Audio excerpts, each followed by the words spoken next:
Subscribe sekarang channel YouTube Novelas Kadina. Gratis. Bab 4791. Dia melanjutkan, dan dia sangat menginginkannya.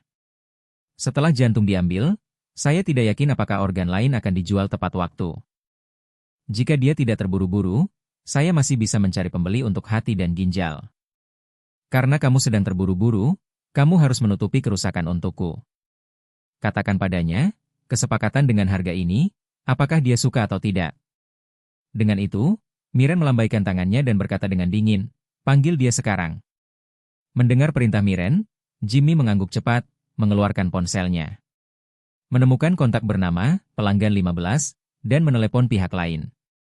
Suara lemah datang dari ujung telepon yang lain, dan dia bertanya. Halo, apakah kamu menemukan pasangan yang cocok untukku?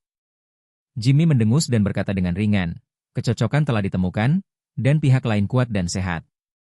Setelah transplantasi berhasil, Anda dijamin tidak akan memiliki masalah selama 20 hingga 30 tahun. Jika Anda ingin transplantasi sesegera mungkin, Anda dapat pergi ke Meksiko untuk operasi minggu depan dengan biaya $800. Mendengar kata-kata ini, dia langsung berkata, bukankah kamu setuju dengan $500? Jimmy berkata dengan jijik, $500 adalah harga carpooling. Dan itu harga mobil pribadi. Ini akan memakan waktu 1 atau 2 bulan lagi. Ini? Pihak lain menjadi cemas dan berkata, tapi aku tidak bisa menunggu selama itu. Itu masalahmu. Jimmy berkata dengan dingin, ngomong-ngomong, aku sudah menjelaskannya padamu. Anda dapat memutuskan apakah akan melakukannya atau tidak. Lagi pula, Anda bukan satu-satunya dalam antrian. Kamu bisa berpikir perlahan, aku akan menelepon yang berikutnya. Ketika pihak lain mendengar ini, dia panik dan berkata dengan cepat. Jangan, aku akan mencoba mencari cara untuk mengumpulkan uang minggu depan. Jimmy mendengus dan berkata, besok, kamu akan menyiapkan 400,000 yuan dulu. Ketika uangnya tiba, saya akan mengatur waktu operasi untuk Anda. Setelah itu, dia langsung menutup telepon.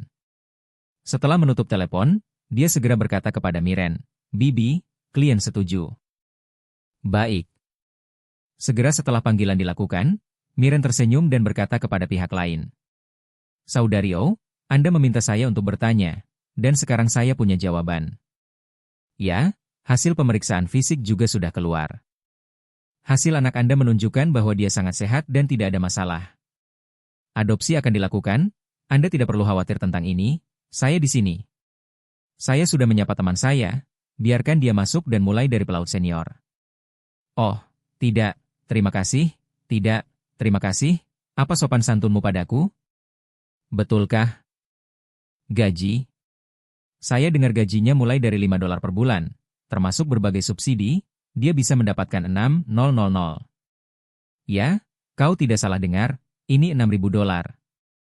Ini banyak uang, tetapi juga kerja keras. Mereka harus keluar selama 10 atau 8 bulan tanpa berada di rumah. Begitu kapal keluar di laut, mereka kehilangan kontak dengan keluarga. Ini kerja keras. Ya, jangan takut kerja keras. Perusahaan mereka akan memiliki kapal yang meninggalkan pelabuhan minggu depan. Jika tidak ada masalah dengan putra Anda, dia bisa naik kapal minggu depan. Saya akan naik kapal dari Meksiko minggu depan, tunggu saya. Dalam 2 hari, saya akan memberi Anda alamat, dan kemudian Anda bisa membiarkannya pergi langsung ke Meksiko untuk melapor. Oh, kamu benar-benar tidak perlu berterima kasih padaku, kita semua adalah sesama penduduk desa, dan kita harus saling membantu. Jadi kamu bisa menunggu kabarku. Setelah menjawab telepon, Miren menyeka senyum kejam di sudut mulutnya. Wanita tua Yo ini, dia bertemu di sebuah restoran di Providence. Wanita tua itu cukup tua dan pembersih di restoran. Ketika Miren sedang makan, dia mengobrol dengannya beberapa patah kata dan mengetahui bahwa putranya telah menganggur selama setahun. Bab 4792. Ada terlalu banyak cara, dan mereka tidak dapat menemukan pekerjaan yang cocok, jadi Miren punya rencana untuk orang-orang seperti itu.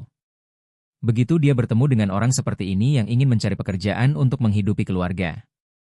Dia akan menggunakan kru bergaji tinggi sebagai umpan untuk membujuk mereka ke Meksiko. Di mana mereka akan membunuh target dan kemudian menjual kembali organnya. Selain itu, dia secara khusus merancang rencana serial. Dia pertama kali memberitahu pihak lain bahwa dia memiliki saluran ini untuk membantu memperkenalkan mereka. Setelah menarik pihak lain dengan gaji tinggi, dia juga berpura-pura meminta temannya untuk melakukan pemeriksaan kesehatan gratis untuk pihak lain. Dia juga mengarang dalih dan mengatakan laporan medis harus disajikan di kapal. Pihak lain tentu tidak akan meragukannya, ditambah pemeriksaan kesehatan gratis tidak dilakukan dengan sia-sia. Jadi dia langsung melakukan pemeriksaan kesehatan komprehensif di Amerika Serikat. Selama pemeriksaan fisik, iblis ini sudah mulai mencari pasien yang cocok, yang membutuhkan organ. Setelah pencocokan berhasil, mereka akan mulai menegosiasikan harga. Setelah harga dinegosiasikan, mereka akan langsung membujuk target ke Meksiko. Alasan mengapa Meksiko dipilih adalah karena hukum dan ketertibannya kacau. Ada banyak geng, dan ada banyak area yang tidak bisa dijangkau polisi. Apakah itu pembunuhan, operasi, atau berurusan dengan mayat, itu jauh lebih mudah daripada Amerika Serikat dan Kanada. Terlebih lagi, setelah seseorang menghilang dari Meksiko, anggota keluarga umumnya tidak melihat sesuatu yang tidak biasa. Karena mereka akan membiarkan pihak lain memberitahu keluarga bahwa mereka akan naik ke kapal. Dan mereka tidak akan dapat menghubungi mereka selama beberapa bulan ke depan. Setelah 1,5 tahun, atau bahkan lebih lama, ketika anggota keluarga tidak sabar menunggu kabar dan menyadari bahwa ada sesuatu yang salah, tidak mungkin lagi menemukan orang ini. Dengan cara ini, cukup waktu yang tersisa untuk Miren dan yang lainnya. Dan orang seperti Miren, selama itu uang, tidak peduli seberapa gelap atau kotornya dia tidak peduli. Selain hal semacam ini, dia juga secara khusus memilih rekan senegaranya yang datang mengunjungi kerabat di Amerika Serikat. Dan menggunakan skema serial untuk membujuk mereka menjadi bagal untuk mengangkut barang terlarang. Jika mereka ditangkap di Amerika Serikat, mereka pada dasarnya akan dipenjara seumur hidup. Jika mereka ditangkap di Cina, mereka pada dasarnya akan mati. Jika mereka berhasil karena keberuntungan, pihak lain tidak akan mendapat imbalan sama sekali. Dan mereka bahkan tidak akan tahu bahwa mereka telah berjalan di depan gerbang neraka. Dan ketika Miren mencapai tujuan yang diinginkannya di satu tempat, dia akan memulai dari awal di tempat lain dan dengan identitas yang berbeda. Oleh karena itu, mereka yang telah membantunya membawa barang-barang tetapi tetap tidak tahu apa-apa. Dan ingin terus menjaga persahabatan dengan Miren. Mereka tiba-tiba akan menemukan bahwa orang ini tiba-tiba menghilang dari dunia. Setelah hari tertentu, dan tidak dapat lagi menemukan berita apapun yang berhubungan dengan dirinya. Menggunakan penipuan semacam ini, Miren telah memperoleh keuntungan besar untuk dirinya sendiri. Dan pada saat yang sama mengirim banyak orang yang tidak bersalah ke penjara, dan bahkan mengirim mereka ke tiang gantungan. Tapi dia sama sekali tidak peduli dengan nasib dan hidup dan mati orang-orang ini. Baginya, uang adalah satu-satunya hal yang perlu diperhatikan. Segala sesuatu yang lain dapat menghasilkan uang. Alasan mengapa Miren suka membujuk para amatir ini untuk membantu bukan hanya karena para amatir ini hanya menghabiskan perasaan mereka. Bukan uang, tapi yang lebih penting, karena para amatir ini tidak tahu apa-apa. Keutuhan pribadi mereka akan sangat alami, sehingga mereka dalam menghadapi petugas bea cukai dan petugas keamanan. Mereka tidak akan menunjukkan sedikit pun ketegangan dan ketidakwajaran sama sekali. Bahkan seseorang yang telah menjalani pelatihan profesional tidak dapat mencapai. Keadaan alami adalah ketika seorang amatir benar-benar dalam kegelapan. Oleh karena itu, seorang amatir seperti itu akan memiliki tingkat keberhasilan yang jauh lebih tinggi dalam bea cukai. Selain itu, dengan menciptakan orang yang sukses, kakak tertua yang dekat, dan orang yang suka menolong, Miren bisa dengan mudah membuat target orang seperti Elaine berteman dengannya. Dia selalu merasa bahwa wanita sukses seperti itu bisa berteman dengannya di masa depan. Tentunya hanya ada kelebihan dan tidak ada kekurangan. Seperti yang diketahui semua orang, mentalitas seperti inilah yang membuat tingkat keberhasilan Miren dalam menarik orang ke dalam air sangat tinggi. Siapapun yang bisa mengenal Miren dengan baik pada dasarnya akan jatuh ke dalam perangkap yang dia persiapkan dengan hati-hati. Dan sekarang, mangsa nomor 1 Miren adalah Elaine. Bab 4793. Keluarga 3 orang kembali ke hotel. Dan Elaine menerima informasi kartu nama yang didorong oleh Miren. Julukan pihak lain adalah bersyukur hati. Dilihat dari foto profil, mungkin seorang wanita berusia 40-an yang sangat terawat. Apalagi foto profile picture tersebut diambil dengan pesawat jet pribadi yang sangat mewah. Lagi pula, Elaine juga orang yang naik jet pribadi. Perjalanan mewah ke Amerika Serikat tak terlupakan baginya. Karena itu, ketika dia melihat foto profil wanita ini, dia secara naluriah berpikir bahwa wanita ini pasti sangat kuat. Jadi, dia diam-diam kembali ke kamarnya, menambahkan pihak lain sebagai teman. Dan menulis, "Halo, saya teman Sister Chen." Setelah pesan terkirim, pihak lain dengan cepat menyetujui lamaran temannya. Kemudian pihak lain mengiriminya wajah tersenyum, diikuti dengan pesan suara. "Halo, apakah Anda Elaine MA?" Elaine dengan cepat menjawab, "Ini aku, saudari Chen seharusnya memberitahumu." "Benar? Saya terbang dari New York ke China melalui Hong Kong hari Minggu ini." Pihak lain menjawab, "Oh, itu bagus, kalau begitu kita harus berada di penerbangan yang sama. Ngomong-ngomong, apakah kamu bepergian dengan kelas 1 atau ekonomi?" Elaine buru-buru berkata, "Menantu laki-laki saya membelikan saya kabin kelas 1. Pihak lain tersenyum dan berkata, "Itu bagus, saya juga membeli yang kelas 1. Ayo kita check-in bersama setelah kita bertemu di bandara. Kita bisa melakukannya. Pilih tempat duduk yang lebih dekat." Oke. Elaine setuju sambil tersenyum, dan kemudian bertanya, "Saya tidak tahu siapa nama Anda?" Pihak lain menjawab, "Nama keluarga saya Zong, dan nama saya Phaedra Zong." Elaine tersenyum dan berkata, "Oh, nama keluarga ini tidak umum." Pihak lain tersenyum dan berkata, "Terima kasih. Salah satu sepupu saya berbisnis minuman dan sangat terkenal di Cina. Anda seharusnya sudah mendengar tentang dia." Mengatakan bahwa pihak lain mengirim ensiklopedia karakter. Elaine mengklik dan melihatnya, hampir tidak takut sama sekali. Dalam ensiklopedia, orang kaya bermarga Zong adalah raja minuman terkenal. Aset keluarganya melebihi 100 miliar, dan itu masih dalam dolar as. Elaine diliputi gelombang yang bergejolak, dan mau tidak mau bertanya, "Ibuku, apakah pria ini kerabatmu?" "Ya." Wanita yang mengaku sebagai Phaedra berkata dengan sangat rendah hati. "Tapi kami berdua adalah saudara jauh dan tidak sedekat itu. Dan bisnis keluarga kami tidak sebesar miliknya. Aset keluarga mereka telah melebihi 100 miliar dolar AS. Keluarga kami hanya bernilai beberapa miliar dolar AS. Tidak, perbedaannya terlalu jauh, dibandingkan dengan yang lain, itu benar-benar perbedaan antara awan dan lumpur. Dan itu tidak layak disebut." Setelah berbicara, pihak lain berkata, "Jika Anda tidak menyebutkan bahwa nama keluarga saya sangat langka, saya tidak akan memberitahu Anda. Berbicara tentang hubungan ini, bagaimanapun juga, mereka adalah saudara jauh, dan aku selalu menggunakannya untuk membicarakan berbagai hal, dan sepertinya aku dengan penampilan yang sedikit palsu." Mendengar ucapan pihak lain, jauh di lubuk hatinya Elaine merasakan kekaguman. Menurutnya, kesopanan sebagian orang adalah kesopanan palsu dan kebanggaan sejati. Sementara kesopanan beberapa orang adalah kesopanan sejati dan tidak sombong, dan Phaedra adalah yang terakhir. Meskipun dia sudah bernilai miliaran dolar, dia masih mengatakan dia tidak berharga. Kerendahan hati semacam ini tidak pernah terdengar. Elaine tidak bisa menahan desahan dalam hatinya. Kesenjangan antara orang ini dan orang lain sangat besar. Saya tergila-gila membawa Hermes dasar dan naik pesawat pribadi yang ditarik oleh undian.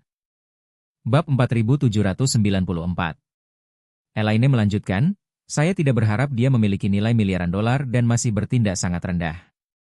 Sambil menghela nafas, dia tiba-tiba teringat sesuatu dan berpikir. Dia sudah sangat kaya, mengapa dia tidak naik jet pribadi? Memikirkan hal ini, dia siap untuk mengajukan pertanyaan. Bukan karena dia meragukan identitas Phaedra, tetapi karena dia merasa jika pihak lain benar-benar memiliki jet pribadi, atau mampu membeli jet pribadi, tidakkah dia bisa menularkan untuk sementara waktu? Tepat ketika dia hendak bertanya, pihak lain mengirim pesan lain. Elaine buru-buru mengklik untuk memeriksa, dan pihak lain berkata dengan suaranya, "Oh, karena kamu adalah teman Sister Chen, kamu harus tinggal di rumahku bersamaku. Ini akan menyelamatkanmu dari masalah. Bagaimanapun, bagi saya, sama saja untuk menarik 1 atau 2 jet pribadi. Tetapi periode waktu ini sangat disayangkan karena pesawat saya telah mencapai tingkat perawatan reguler. Waktu penerbangan sudah diterbangkan ke Georgia untuk pemeliharaan. Dan Gulfstream memiliki backlog pesawat baru-baru ini, jadi mereka tidak akan bisa kembali dalam beberapa saat." Elaine sedikit kecewa ketika mendengar ini. Tetapi juga merasa bahwa orang lain, tentu saja, Mereka kuat dan memiliki jet pribadi mereka sendiri. Ini adalah sesuatu yang tidak bisa dimiliki orang biasa.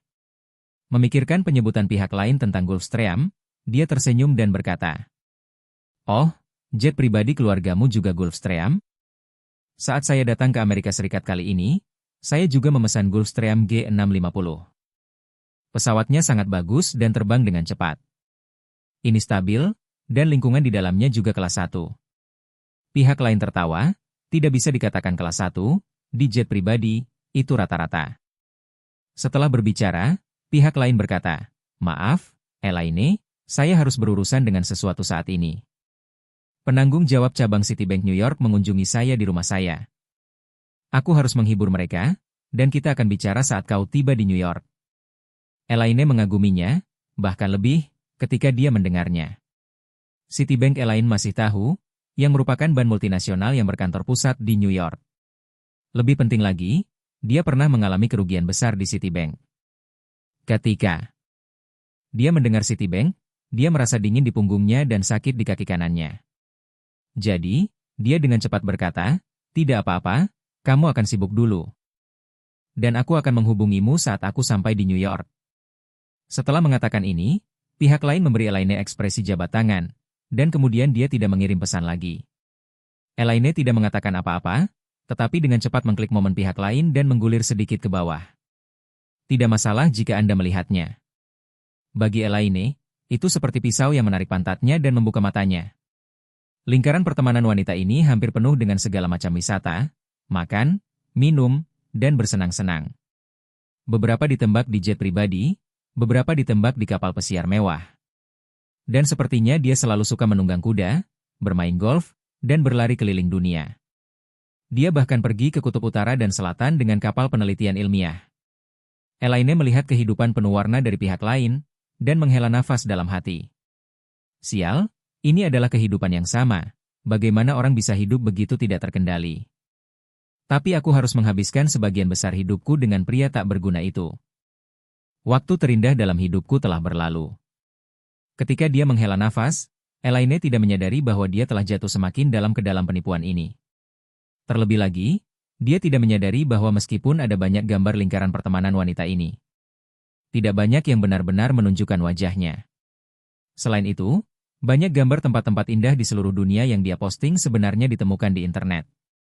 Selama Elaine sedikit berpikir, mengunduh semua gambar pemandangan ini ke ponselnya. Dan kemudian menggunakan mesin pencari gambar untuk mencari, dan dia dapat menemukan asal-usul sebenarnya dari gambar-gambar ini.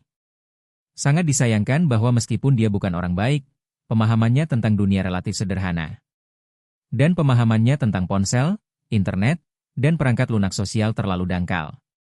Dan dia tidak memiliki keterampilan dialektika dasar. Dan semakin banyak orang seperti ini, semakin mudah menjadi sasaran orang-orang yang berniat buruk. Bab 4795. Waktu segera tiba pada hari Jumat. Karena dia berangkat ke New York hari ini. Elaine bangun pagi-pagi dan mulai mengemasi kopernya. Sekarang, dia sudah diambang pulang. Itu akhirnya di sore hari. Setelah Claire keluar dari kelas, Charlie mengantar Elaine dan menjemput Claire di gerbang sekolah. Mereka bertiga langsung meluncur ke New York. Menurut rencana Charlie, setelah tiba di New York pada Jumat malam, mereka akan mengajak Elaine berjalan-jalan di sekitar pemandangan malam New York. Lihatlah patung Liberty, dan bawa dia berkeliling kota pada hari Sabtu. Setelah berbelanja di hari lain, dia bisa diantar ke bandara di sore hari. Bagi Elaine, meskipun kali ini di Amerika Serikat singkat, ini adalah perjalanan yang panjang, dan dia harus membeli beberapa souvenir dan makanan khas setempat. Dalam perjalanan ke New York, Elaine duduk sendirian di barisan belakang.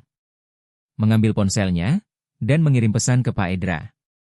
Memberitahunya bahwa dia akan tiba di New York malam ini. Pak Edra dengan cepat menjawab dengan suara. Agar tidak terdengar oleh Charlie dan putrinya, Elaine mengubah suara menjadi teks. Teks menunjukkan, "Elaine, kali ini Anda berada di New York. Sebagai tuan rumah, saya awalnya berencana untuk mentraktir Anda makan besar dan mengajak Anda berkeliling. Tetapi karena saya akan kembali ke Cina dalam 2 hari ke depan, ada banyak hal yang harus dilakukan sebelum berangkat. Jadi saya sangat sibuk, saya benar-benar minta maaf. Atau setelah kami tiba di Hong Kong." Jangan buru-buru kembali ke daratan, kebetulan saya punya villa di Shizun Road di Hong Kong. Kamu bergaul denganku di Hong Kong selama beberapa hari. Kalau begitu tetaplah di rumahku, beri aku kesempatan untuk melakukan yang terbaik sebagai tuan rumah. Dan kemudian kamu bisa kembali ke daratan setelah beberapa hari bersenang-senang. Karena konten pengenalan suara ditampilkan sedikit demi sedikit. Ketika Elaine melihat babak pertama, dia sedikit kecewa. Tapi ketika dia melihat babak kedua, dia tiba-tiba bersemangat lagi. Dia tidak bisa tidak merenungkan dalam hatinya, saya telah tumbuh begitu besar, dan saya belum pernah ke Hong Kong. Kali ini saya akan ke Hong Kong untuk transfer. Dan aku hanya akan tinggal selama beberapa jam ketika aku mendarat. Karena ada kesempatan bagus, lebih baik menghabiskan beberapa hari di Hong Kong. Ngomong-ngomong, Hydra ini punya uang, dan aku akan makan dan minum dengannya. Aku akan dirugikan jika aku melewatkan kesempatan ini. Memikirkan hal ini, dia dengan senang hati setuju, dan dengan cepat menjawab. Oke. Lagi pula, saya tidak memiliki sesuatu yang penting untuk dilakukan ketika saya kembali. Mengapa saya tidak tinggal di Hong Kong selama beberapa hari, dan kemudian saya akan memberi Anda lebih banyak masalah? Uang. Pihak lain dengan cepat menjawab, dengan hubungan Sister Chen, Anda diterima kapan saja. Jadi mari kita bicarakan dulu, aku masih ada urusan di sini. Mari kita tunggu sampai bandara dan mengobrol dengan baik. Tidak masalah. Elaine dengan senang hati menjawab dua kata. Dan kemudian bertanya pada Charlie yang berpura-pura penasaran. Oh, menantu yang baik, bukankah kamu baru saja kembali dari Hong Kong? Apakah Anda tahu di mana si Sundao berada? Charlie bertanya dengan heran. Bu, mengapa kamu tiba-tiba ingat untuk menanyakan ini? Elaine berbohong, bukankah saya baru saja membaca lingkaran teman? Seorang teman mengatakan bahwa tempat ini sangat terkenal. Ini adalah pertama kalinya aku mendengarnya, jadi aku akan menanyakannya padamu.